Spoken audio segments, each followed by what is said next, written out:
صباح الخير أو مساء الخير.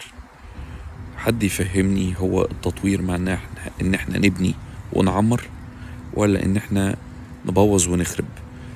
قفلنا الطريق، قفلنا الشارع، سدناه من الناحيتين خلينا العربيات متعديش، لكن الشارع مازال زبالة وتكاتك ماشية عكس الطريق، والناس مش عارفة تمشي، ومحدش والناس فرشة في الشارع.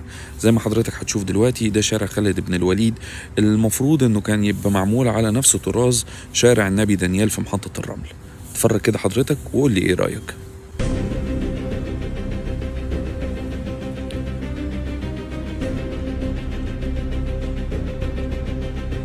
ايه ده؟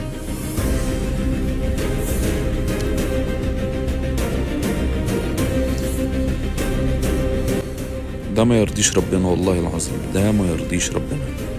يا ريت تقولوا ايه رأيكم في التعليقات يا جماعة.